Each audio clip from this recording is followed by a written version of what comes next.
Idinedeklara ko ngayong linggong ito na ikaw ay magiging lubos na matapang para kay Jesus, na ang katapangan ay magiging makapangyarihan sa iyo. Magkakaroon ka ng matinding katapangan mula sa araw na ito. Magiging lubos kang nag-aalab para kay Jesus. Ikaw ay magiging puno ng apoy ng banal na espiritu. Ikaw ay mapupuno hanggang umaapaw sa kagalakan ng Panginoon. At kapag nagsalita ka, kapag nagpatotoo ka, hayaan ang mga tao na makita ang katotohanan, marinig ang katotohanan tungkol sa ating Jesus at tungkol sa revival na ito. Hayaan ang mga mata mabuksan tulad ng hindi pa nangyayari noon sa pamamagitan mo. At idineklara ko ang pambihirang tagumpay sa inyong lahat. Natalo na ang dyablo sa iyong buhay. Magtatagumpay ka araw-araw, bawat oras, bawat minuto. Walang kapangyarihan ang dyablo sa iyong buhay. Siya ay natalo na.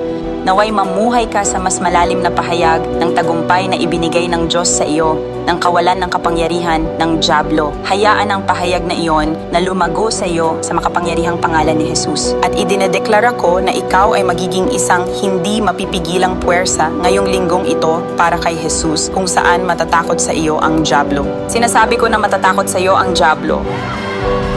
Dahil sa bawat katotohanan, sa bawat patotoo na iyong ipinahahayag, nawawala ang kanyang hawak sa mga taong bulag pa rin sa mundo. Sa bawat patotoo, sa bawat salita ng katotohanang ibinabahagi mo, natatalo ang dyablo sa bawat pagkakataon. Naway magkaroon ka ng ganitong sigasig na magpatotoo. Naway magkaroon ka ng ganitong sigasig na ipahayag ang katotohanan, ipagtanggol ang ebanghelyo. Naway malaman mo na nagtatagumpay ka sa bawat pagkakataon. May isang naliligtas. May isang lumalaya dahil sa Diyos na gumagalaw sa pamamagitan ng patotoong ito ngayon. Dahil sa Diyos na gumagalaw sa pamamagitan ng aking mga salita ngayon na aking tinatype, na aking sinasalita. Dahil sa Diyos na gumagalaw sa pamamagitan ng aking mga salita na nagsasalita ng katotohanan. Hallelujah!